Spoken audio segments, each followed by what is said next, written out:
Welcome, my dear students. Today we are going to start new chapter, The Land of the Lost. हम आज नया chapter start करने जा रहे हैं, the land of the lost.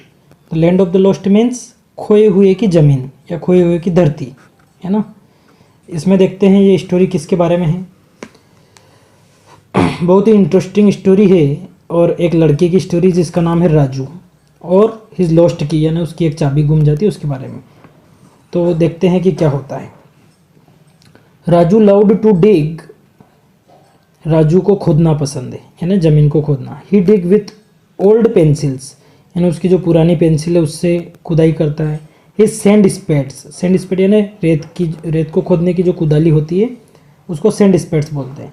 Broken twigs और anything long and sharp he can find, यानी उसको जो भी टूटी हुई टहनियाँ मिलती है या कोई भी तीखी वस्तु मिलती है तो उससे वो खुदाई शुरू कर देता है, यानी खोदना, मिट्टी को खोदना शुरू कर देता है. Raju loves the feel of squishy soil. और राजू को जो है स्क्विशी सोइल मतलब जो ऐसी ज़मीन होती है जिसको खोदने में बड़ा आसानी लगती है. स्क्विशी सोइल मतलब जिसमें मिट्टी ज़्यादा टाइट नहीं रहती है ना, ढीली मिट्टी रखी रहती, तो उसको स्क्विशी सोइल पसंद है. He knows that the soil contain the magic that changes seed into plants. उसको ये पता है कि ज़मीन के अंदर एक वो जादुई शक्ति है कि किसी भी बीज को, किसी भी सीड को एक प्लांट्स बना सकते हैं. यानी अपनों को पता है कि जब भी कोई बीज सीड को जो है मिट्टी के अंदर अपन लगाते हैं तो उससे प्लांट बनता है. तो ये एक तरीके से राजू को मैजिक ही लगता है. He has open shown seed like coriander and fenugreek.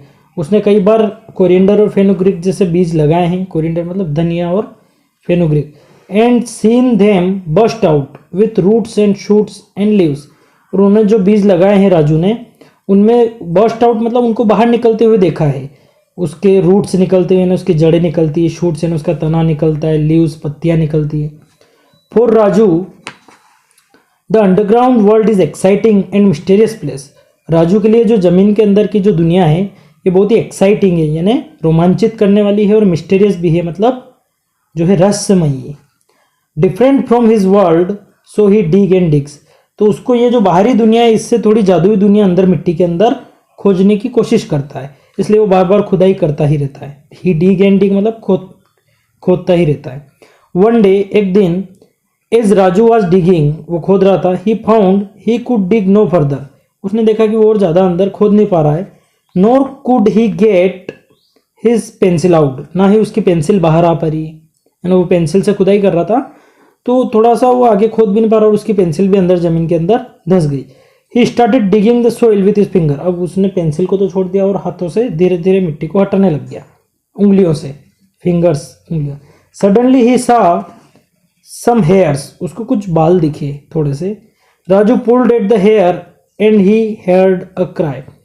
उसने उन बालों को पकड़ के ऊपर खींचा और अचानक आवाज़ आई, don't do that it hurts, यानी ऐसा मत करो, दर्द होता है. तो अचानक राजू ने देखा ये क्या हो गया.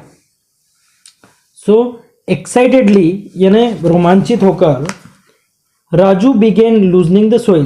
अब उसको जैसी आवाज़ आई तो उसने धीरे धीरे मिट्टी को हल्का करना शुरू किया. लूजनिंग मतलब मिट्टी को ढीला करना शुरू किया.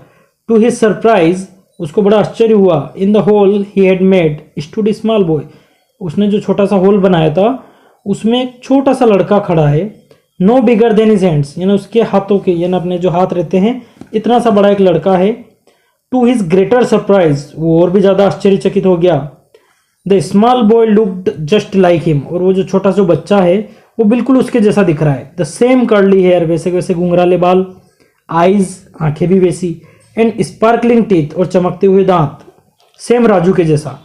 हु आर यू, तुम कौन हो. Why do you look like me, तुम मेरे जैसे क्यों दिख रहे हो. What are you doing here, तुम यहाँ क्या कर रहे हो. अंडर द सोइल, मिट्टी के अंदर. राजू आस्क्ड लिटिल राजू, यानी इस बड़े राजू ने इस छोटे राजू को पूछा कि तुम कौन हो, यहाँ क्या कर रहे हो, और तुम मेरे जैसे क्यों दिख रहे हो.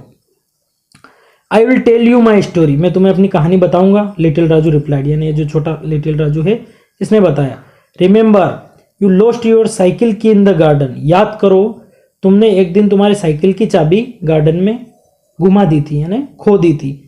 मतलब छोटा राजू बड़े राजू को क्या बोल रहा है कि याद करो, यू लॉस्ट योर साइकिल की इन द गार्डन, यानी तुमने गार्डन में एक दिन साइकिल की चाबी घुमा दी थी।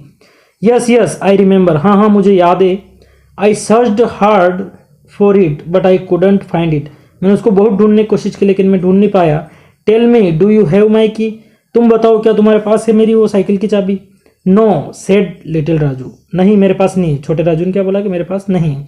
आई डोंट हैव योर की, आई एम योर की, यानी मेरे पास तुम्हारी चाबी नहीं है। आई एम योर की, यानी मैं खुद ही तुम्हारी चाबी हूं। कितनी आश्चर्य की बात है। यू माई की, तुम मेरी चाबी। यू आर फूलिंग मी, तुम मुझे बेवकूफ बना रहे हो। यू आर अ बॉय, तुम एक लड़के हो। With hair and eyes and ear, तुम्हारे बाल है, आंखें हैं और कान है। माई की वॉज अ सिल्वर वन, और मेरी चाबी तो सिल्वर जैसी थी, सिल्वर कलर की थी। ओह आई फॉरगॉट, ओह मैं भूल गया। You don't know about the land of the lost, replied little Raju. Little Raju ने बोला अच्छा मैं भूल गया तुमको बताना, तुमको शायद पता नहीं लैंड ऑफ द लॉस्ट के बारे में, यानी लैंड ऑफ द लॉस्ट है ना, खोए हुए की धरती के बारे में तुमको पता नहीं है। The land of the lost, land of the lost क्या होता है। What are you talking about, तुम किसके बारे में बात कर रहे हो। Asked Raju getting more and more interested in little Raju's tale, है ना, ये छोटा राजू बोल रहा है कि तुम लैंड ऑफ द लॉस्ट के बारे में नहीं जानते हो। तो ये बड़ा राजू जो है ये और भी ज़्यादा इसको इंटरेस्ट आने लग गया है छोटे राजू की कहानी में। The land of the lost is a place where all lost thing live, यानी ये वो ज़मीन है लैंड ऑफ द लॉस्ट की जहाँ पर सारी चीज़ें जिंदा रहती है। The live not as the lost, यानी वो जैसी घूमती है वैसी, जैसी खो जाती है वैसी जिंदा नहीं रहती है। But as the person who lost them, यानी जिस व्यक्ति की चीज़ें घूमती है उस व्यक्ति के रूप में वो चीज़ें जिंदा रहती है। So in the land of the lost your key has become you, यानी इस खोए हुए की धरती में तुम्हारी साइकिल की चाबी तुम बन गए हो, यानी तुम्हारी साइकिल की चाबी थी इसलिए वो चाबी तुम्हारे जैसी बन गई। दैट इज मी, जो कि मैं खुद हूँ। माई नेम इज राजू की, मेरा नाम राजू की है। अब राजू की चाबी घूमी थी तो वो चाबी, ये जो बच्चा है ये उसकी साइकिल की चाबी है और इसी को राजू की बोल रहा है वो। तो क्या बोला, माई नेम इज राजू की, मेरा नाम राजू की है। योर फ्रेंड, और तुम्हारे दोस्त बलराम टॉय इंजन, तुम्हारे दोस्त का जो बलराम का टॉय इंजन है ना, उसके खिलौने का इंजन घूम गया था, वो भी हमारे साथ है। ही कॉल्ड बलराम इंजन, उसका नाम क्या है, बलराम इंजन। फैसिनेटेड बाय, यानी काफ़ी ज़्यादा उत्सुक हो गया है, by what he was hearing, वो जो कुछ भी सुन रहा है। Raju did not notice that key was scrambling out of the hole and dusting, और राजू ये नोटिस नहीं कर पाया कि वो जो राजू की है वो इस होल से बाहर निकला और खुद को स्क्रैम्बलिंग यानी वाइब्रेट कर रहा है और मिट्टी अपने आप की साफ कर रहा है। Out of the hole and dusting himself, यानी अपने आप की धूल साफ कर रहा है। Where are you going, asked Raju, Raju ने पूछा तुम कहाँ जा रहे हो। I am not going anywhere, मैं कहीं नहीं जा रहा हूँ। I am coming with you, मैं तुम्हारे साथ आ रहा हूँ, यानी मैं कहीं नहीं जा रहा हूँ, मैं तुम्हारे साथ आ रहा हूँ। वी हैव रूल, हमारे यहाँ एक नियम है, एक नियम है। सेट की, यानी उस चाबी ने क्या बोला कि वी हैव रूल, हमारे यहाँ एक नियम है। If we are found by our owner, यानी हमको हमारे ओनर यानी हम जिसके होते हैं उसको हम मिल जाते हैं। We can spend a day with them, हम उनके साथ एक दिन बिताते हैं। I have to return. So my dear students, आज हम इतना ही चैप्टर पढ़ते हैं। कल पूरा चैप्टर करने के बाद आपको क्वेश्चन आंसर सेंड करेंगे। आपको एक बार लाइन बाय लाइन इसको अच्छे से गो थ्रू करना है chapter. You have to go through the whole chapter line by line. आपको लाइन बाय लाइन पूरा चैप्टर पढ़ना है और जहाँ तक मैंने आपको चैप्टर बता दिया है उसको समझने की कोशिश करना है। फिर चैप्टर के बाद में आप लोग मीनिंग लिखते हैं, उस तरीके से आपको मीनिंग भी लिखना है। आज के लिए इतना काफ़ी है। ओके, आगे की स्टोरी कल देखेंगे कि वो छोटे राजू और बड़े राजू में क्या बातचीत चल रही है और क्या करते हैं। Okay, bye.